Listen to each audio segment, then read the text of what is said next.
ಆತ್ಮೀಯ ಬಂಧುಗಳೇ, ಶ್ರೀಮದ್ ಭಾಗವತಂ ಸ್ಕಂದ 3 ಭಾಗ 1 ಅಧ್ಯಾಯ 16 ದ್ವಾರಪಾಲಕರಾದ ಜಯ ವಿಜಯರಿಗೆ ಋಷಿ ಶಾಪ. ಇದರಿಂದ ಇವತ್ತು 22ನೇ ಶ್ಲೋಕವನ್ನು ತಿಳ್ಕೊಳ್ಳೋಣ. ಶ್ಲೋಕ 22. ಧರ್ಮಸ್ಯತೆ ಭಗವತಸ್ತ್ರಿಯುಗ ತ್ರಿಭಿಸ್ವೈಹಿ ಪದ್ಭಿಶ್ಚರಾಚರಮಿದಂ ದ್ವಿಜದೇವತಾರ್ಥಂ ನೂನಂ ಭೃತಂ ತದಭಿಘಾತಿ ರಜಸ್ತಮಶ್ಚ ಸತ್ವೇನ ನೋ ವರದಯಾ ತನುವಾ ನಿರಸ್ಯ. ಅನುವಾದ. ಓ ಪ್ರಭುವೇ, ನೀನು ಎಲ್ಲ ಧರ್ಮಗಳ ಮೂರ್ತರೂಪವಾಗಿದ್ದೀಯೆ. ಆದ್ದರಿಂದ ನೀನು 3 ಯುಗಗಳಲ್ಲಿಯೂ ಸ್ವಯಂ ವ್ಯಕ್ತವಾಗುತ್ತೀಯೆ. ಹಾಗಾಗಿ ಸಜೀವ ಮತ್ತು ನಿರ್ಜೀವ ವಸ್ತುಗಳಿಂದೊಡಗೂಡಿದ ಈ ಬ್ರಹ್ಮಾಂಡವನ್ನು ರಕ್ಷಿಸುತ್ತೀಯೆ. ಎಲ್ಲ ಅನುಗ್ರಹಗಳನ್ನು ದಯಪಾಲಿಸುವ ಮತ್ತು ಶುದ್ಧ ಸಾತ್ವಿಕವಾದ ನಿನ್ನ ಕೃಪೆಯಿಂದ ದಯವಿಟ್ಟು ದೇವತೆಗಳ ಮತ್ತು ದ್ವಿಜರ ಸಲುವಾಗಿ ರಜೋಗುಣ ಮತ್ತು ತಮೋಗುಣಗಳನ್ನೂ ಹೊರದೂಡು. ಇದು ಶ್ಲೋಕ ಮತ್ತು ಅದರ ಅನುವಾದ. ಈಗ ಭಾವಾರ್ಥದ ಮೂಲಕ ನಾವು ಇದರ ಅರ್ಥವನ್ನು ತಿಳ್ಕೊಳ್ಳೋದಕ್ಕೆ ಪ್ರಯತ್ನ ಮಾಡೋಣ. ಓದ ಭಾಗದಲ್ಲಿ ನಾವೇನು ತಿಳ್ಕೊಂಡ್ವಿ? ಮುನಿಗಳು ಹೇಳ್ತಾರೆ, ನೀನು ನಿನ್ನ ಶುದ್ಧ ಭಕ್ತರ ಚಟುವಟಿಕೆಗಳಲ್ಲಿ ನಿನಗೆ ತುಂಬ ಆಸಕ್ತಿ. ಇಷ್ಟಾದರೂ ಕೂಡ ನೀನು ನಿನ್ನ ದಿವ್ಯ ಪ್ರೇಮ ಸೇವೆಯಲ್ಲಿ ಯಾವಾಗಲೂ ಒಂದೇ ಸಮ ನಿರತಳಾಗಿರುವಂಥ ಲಕ್ಷ್ಮಿಯಲ್ಲಿಯೂ ಕೂಡ ನೀನು ಯಾವತ್ತೂ ಆಸಕ್ತಿಯನ್ನು ಇಟ್ಕೊಂಡಿಲ್ಲ. ಆದ್ದರಿಂದನೇ ಬ್ರಾಹ್ಮಣರು ನಡೆದ ಧೂಳಿನಿಂದ ನೀನು ಹೇಗೆ ತಾನೇ ಪವಿತ್ರನಾಗ್ತೀಯಾ? ನಿನ್ನ ಎದೆ ಮೇಲೆ ಶ್ರೀವತ್ಸ ಚಿಹ್ನೆಗಳಿಂದ ಹೇಗೆ ತಾನೇ ನೀನು ಅದೃಷ್ಟಶಾಲಿ ಅನ್ನಿಸ್ಕೊಳ್ತೀಯಾ ಮತ್ತು ಸ್ತುತ್ಯನಾಗ್ತೀಯಾ ಅಂತಂದ್ಬಿಟ್ಟು ಪ್ರಶ್ನೆಯ ರೀತಿ ಅವರು ಕೇಳಿದ್ದನ್ನು ನಾವು ತಿಳ್ಕೊಂಡ್ವಿ. ಈಗ ಮುಂದುವರೆದು ಹೇಳ್ತಾರೆ, ಪ್ರಭು ನೀನು ಎಲ್ಲ ಧರ್ಮಗಳ ಮೂರ್ತ ರೂಪವಾಗಿದೆಯಾ. ಎಲ್ಲ ಧರ್ಮಗಳ ಒಂದು ಮೂರ್ತ ರೂಪನೇ ನೀನು. ಅದಕ್ಕೋಸ್ಕರ ನೀನೇನು 3 ಯುಗಗಳು, ಯಾವ ಯುಗನೇ ಆಗಿರಲಿ ಅಲ್ಲಿ ಸ್ವಯಂ ನೀನು ವ್ಯಕ್ತನಾಗ್ತೀಯ. ಹಾಗಾಗಿ ಸಜೀವ ಆಗಿರ್ಬೋದು ಮತ್ತು ನಿರ್ಜೀವ ಆಗಿರಬಹುದು, ಅಂಥ ವಸ್ತುಗಳಿಂದ ಕೂಡಿರುವಂಥ ಈ ಬ್ರಹ್ಮಾಂಡವನ್ನು ನೀನು ರಕ್ಷಣೆ ಮಾಡ್ತೀಯ. ಎಲ್ಲ ಅನುಗ್ರಹಗಳನ್ನು ದಯಪಾಲಿಸುವಂತಹ ಮತ್ತು ಶುದ್ಧ ಸಾತ್ವಿಕವಾದಂತಹ ನಿನ್ನ ಕೃಪೆಯಿಂದ ದಯವಿಟ್ಟು ದೇವತೆಗಳು ಮತ್ತು ದ್ವಿಜರು ಅಂದರೆ ಬ್ರಾಹ್ಮಣರು ಅವರ ಸಲುವಾಗಿ ನೀನು ರಜೋಗುಣ ಮತ್ತು ತಮೋಗುಣ ಇದೆಯಲ್ಲ ಇದನ್ನು ನೀನು ದೂರ ಮಾಡು. ಯಾಕೆಂದರೆ ಸಾತ್ವಿಕ ಗುಣದಲ್ಲಿದ್ದರೆ ಮಾತ್ರ ನಾವು ಭಗವಂತನ ಆರಾಧನೆ ಎಲ್ಲ ಮಾಡೋದಕ್ಕೆ ಸಾಧ್ಯ ಆಗೋದು. ಈ ರಜೋಗುಣ ತಮೋಗುಣಗಳಿದ್ದರೆ ಮತ್ತೆ ಮಾಯೆಗೆ ನಾವು ಒಳಗಾಗ್ತೀವಿ ಅನ್ನೋ ಒಂದು ಕಾರಣದಿಂದ ಆ ರೀತಿ ಇಲ್ಲಿ ಕೇಳ್ಕೊಳ್ತಾ ಇದ್ದಾರೆ. ಈಗ ಭಾವಾರ್ಥದಲ್ಲಿ ಗುರುಗಳು ಇದರ ಬಗ್ಗೆ ಏನು ಹೇಳಿದ್ದಾರೆ ಅಂತ ನಾವು ತಿಳ್ಕೊಳ್ಳೋಣ.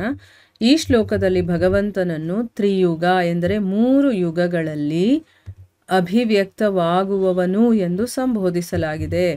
ಅವನು 4ನೇ ಯುಗದಲ್ಲಿ ಅಥವಾ ಕಲಿಯುಗದಲ್ಲಿ ಗೋಚರವಾಗುವನೆಂದು ಹೇಳಿಲ್ಲ. ಕಲಿಯುಗದಲ್ಲಿ ಅವನು ಚನ್ನ ಅವತಾರವಾಗಿ ಬರುವನೆಂದು ವೈದಿಕ ಸಾಹಿತ್ಯದಲ್ಲಿ ವರ್ಣಿಸಿದೆ, ಆದರೆ ವ್ಯಕ್ತ ಅವತಾರವಾಗಿ ಕಾಣಿಸಿಕೊಳ್ಳುವುದಿಲ್ಲ ಎಂದು ಹೇಳಿದೆ. ಹೇಗಾದರೂ ಉಳಿದ ಯುಗಗಳಲ್ಲಿ ಭಗವಂತನು ವ್ಯಕ್ತ ಅವತಾರವೆತ್ತುತ್ತಾನೆ ಮತ್ತು ಆದ್ದರಿಂದಲೇ ತ್ರಿಯುಗ ಎಂದರೆ 3 ಯುಗಗಳಲ್ಲಿ ಅವತರಿಸುವ ಭಗವಂತ ಎಂದು ಸಂಬೋಧಿಸಲಾಗಿದೆ.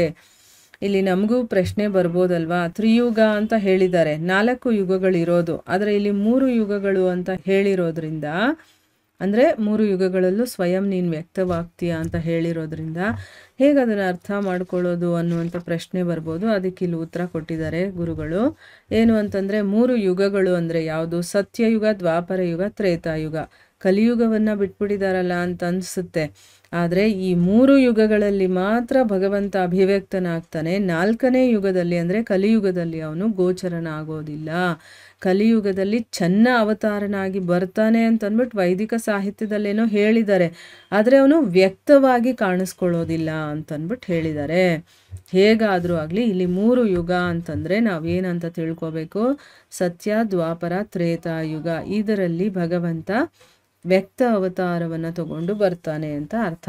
ಶ್ರೀಧರ ಸ್ವಾಮಿಗಳು ತ್ರಿಯುಗ ಎಂಬುದನ್ನು ಹೀಗೆ ವ್ಯಾಖ್ಯಾನಿಸುತ್ತಾರೆ. ಯುಗ ಎಂದರೆ ಜೊತೆ ಮತ್ತು ತ್ರಿ ಎಂದರೆ 3 ಎಂದರ್ಥ. ಭಗವಂತನು ತನ್ನ ಷಡೈಶ್ವರ್ಯಗಳಿಂದ 3 ಜೊತೆಯಾಗಿ ಅಥವಾ 3 ಜೊತೆ ಐಶ್ವರ್ಯಗಳಿಂದ ವ್ಯಕ್ತವಾಗಿದ್ದಾನೆ. ಆ ಕಾರಣದಿಂದ ಅವನನ್ನು ತ್ರಿಯುಗ ಎಂದು ಸಂಬೋಧಿಸಬಹುದು. ಅಂದರೆ ಇಲ್ಲಿ ಶ್ರೀಧರ ಸ್ವಾಮಿಗಳು ಮಹಾನ್ ಭಕ್ತರು, ಅವ್ರು ಏನು ಹೇಳಿದ್ದಾರೆ, ವ್ಯಾಖ್ಯಾನ ಕೊಟ್ಟಿದ್ದಾರೆ ಇದ್ರ ಬಗ್ಗೆ ಅಂತ ಹೇಳ್ತಾ ಇದ್ದಾರೆ. ತ್ರಿಯುಗ ಅಂದರೆ ಯುಗ ಅಂತಂದರೆ ಜೊತೆ ಅಂತ, ಅಂದರೆ ಮೂರು ಜೊತೆ ಅಂತ ಅರ್ಥ ಆಗುತ್ತೆ. ಭಗವಂತ ತನ್ನ ಷಡೈಶ್ವರ್ಯಗಳಿಂದ ಅಂದರೆ 3 ಜೊತೆಯಾಗಿ ಅಥವಾ 3 ಜೊತೆ ಐಶ್ವರ್ಯಗಳಿಂದ ವ್ಯಕ್ತವಾಗಿದ್ದಾನೆ ಅಂತ ಹೇಳೋದಕ್ಕೋಸ್ಕರ, ಅಂದರೆ ಆ ರೀತಿ ಇರೋದ್ರಿಂದಾನೇ ಅವನನ್ನ ತ್ರಿಯುಗ ಅಂತ ಸಂಬೋಧನೆ ಮಾಡಬಹುದು ಅಂತ ಅಂದ್ಬಿಟ್ಟು ಇಲ್ಲಿ ಹೇಳಿದ್ದಾರೆ. ಭಗವಂತ ಧಾರ್ಮಿಕ ತತ್ವಗಳ ಸ್ವರೂಪವಾಗಿದ್ದಾನೆ. 3 ಯುಗಗಳಲ್ಲಿ ಧಾರ್ಮಿಕ ತತ್ವಗಳು 3 ವಿಧವಾದ ಆಧ್ಯಾತ್ಮಿಕ ತತ್ವಗಳಿಂದ ರಕ್ಷಿತವಾಗಿವೆ. ಅವು ಯಾವುವೆಂದರೆ ತಪಸ್ಸು, ಪರಿಶುದ್ಧತೆ ಮತ್ತು ಕರುಣೆ.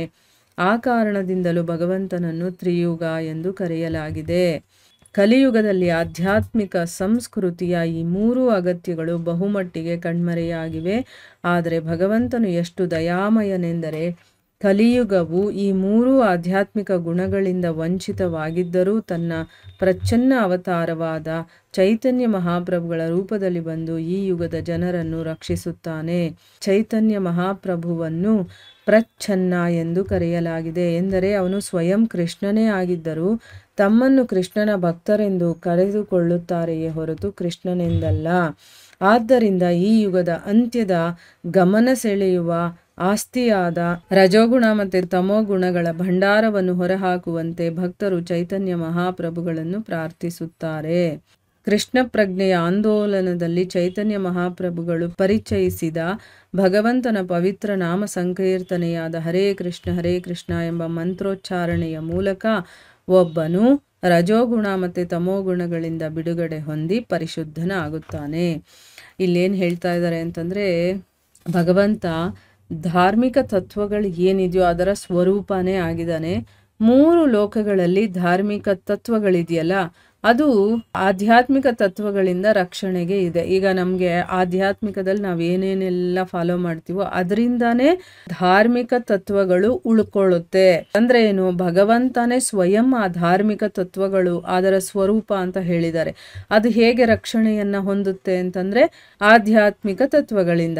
ಅದ್ಯಾವುದಪ್ಪ ಅಂತಂದ್ರೆ, ಈಗ ತಪಸ್ಸನ್ನ ಮಾಡ್ತೀವಿ, ಪ್ರತಿ ದಿವಸ ಕೇಳೋದು ಕೂಡ ಒಂದು ತಪಸ್ಸು. ಆ ರೀತಿಯ ತಪಸ್ಸು ಮಾಡಿದಾಗ ಆ ಭಗವಂತನನ್ನ ನಾವು ಪಡೆಯೋದು. ಅದೇ ರೀತಿ ಪರಿಶುದ್ಧತೆ, ಶುದ್ಧವಾಗಿರಬೇಕು, ಮನಸ್ಸು ಶುದ್ಧ, ಬುದ್ಧಿ ಶುದ್ಧ, ನಮ್ಮ ಇಂದ್ರಿಯಗಳು ಅಂತಃಕರಣಗಳು ಎಲ್ಲ ಶುದ್ಧವಾಗಿರುತ್ತಲ್ಲ, ಅದರಿಂದನೂ ಕೂಡ ಭಗವಂತನನ್ನ ಪಡಿತೀವಿ. ಇನ್ನು ಕರುಣೆ, ಎಲ್ಲರ ಮೇಲೆ ನಮಗೆ ಕರುಣೆ ಬರಬೇಕು ಅಂತಂದ್ರೆ ನನ್ನ ಮನಸ್ಸು ಹೇಗಿರ್ಬೇಕು ಅವಾಗ ಅಲ್ವಾ, ಕಾರುಣ್ಯ ತುಂಬಿ ತುಳುಕ್ತಾ ಇರಬೇಕು. ಈಗ ಸದ್ಗುರುಗಳು ಮತ್ತೆ ಆತ್ಮ ಸಾಕ್ಷಾತ್ಕಾರವಾಗಿರುವಂಥವ್ರು ಅಂಥವ್ರನ್ನ ನೋಡಿ ಅವ್ರು ಯಾರನ್ನೂ ದ್ವೇಷಿಸೋದಿಲ್ಲ. ಈಗ ನಾವು ನಮ್ಗೇನಾದ್ರೂ ಒಂದು ಸ್ವಲ್ಪ ಅಂದರೆ ಸಾಕು, ನಮ್ಗೆ ಎಷ್ಟು ಕೋಪ ಬಂದ್ಬಿಟ್ಟು ಅವ್ರನ್ನ ಎಷ್ಟು ದ್ವೇಷ ಮಾಡೋದಕ್ಕೆ ಶುರು ಮಾಡ್ತೀವಿ. ನನ್ನ ಮೇಲೆ ಹೀಗಂದ, ನನ್ನ ಮೇಲೆ ಹಾಗಂದ್ಲು ಅಂತ ಅಂದ್ಬಿಟ್ಟಲ್ವಾ. ಆದರೆ ಅವರಿಗೆ ಆ ರೀತಿ ಮನಸ್ಥಿತಿ ಇರಲ್ಲ, ಅವರಿಗೆ ಕರುಣೆ ತುಂಬಿ ತುಳುಕ್ತಾ ಇರುತ್ತೆ. ಇದೆಲ್ಲ ಆ ಧಾರ್ಮಿಕ ತತ್ವಗಳನ್ನು ಕಾಪಾಡುತ್ತೆ, ಅಂದರೆ ರಕ್ಷಣೆ ಮಾಡುತ್ತೆ ಅಂತ ಅರ್ಥ. ಈ ಕಾರಣದಿಂದನೂ ಭಗವಂತನನ್ನ ತ್ರಿಯುಗ ಅಂತ ಕರೆದಿರಬಹುದು ಅಂತ ಇಲ್ಲಿ ಅವರ ಒಂದು ಅಭಿಪ್ರಾಯವನ್ನ ತಿಳಿಸ್ತಾ ಇದ್ದಾರೆ. ಕಲಿಯುಗದಲ್ಲಿ ಆಧ್ಯಾತ್ಮಿಕ ಸಂಸ್ಕೃತಿಯ ಈ 3 ಅಗತ್ಯಗಳು ಕೂಡ ಕಣ್ಮರೆಯಾಗಿದೆ. ಅಂದ್ರೆ ಇಲ್ಲಿ ತಪಸ್ ಮಾಡೋರಿಲ್ಲ, ಪರಿಶುದ್ಧತೆ ಅನ್ನೋದಿಲ್ಲ, ಕರುಣೆ ಅನ್ನೋದು ಕೂಡ ಇಲ್ಲ. ಈಗ ನಾವೇ ನೋಡ್ದಂಗೆ ನಮಗೆ ಗೊತ್ತಿದೆ, ಎಲ್ಲಿ ನೋಡಿದ್ರು ದ್ವೇಷ, ಎಲ್ಲಿ ನೋಡಿದ್ರು ಅಶುದ್ಧತೆ, ಆಮೇಲೆ ತಪಸ್ಸು ಅನ್ನೋದು ಇಲ್ವೇ ಇಲ್ಲ, ಇಷ್ಟ ಬಂದಂಗೆ ಇರೋದು, ಅದೆಲ್ಲ ಮಾಡ್ತಾ ಇದ್ದೀವಲ್ವಾ.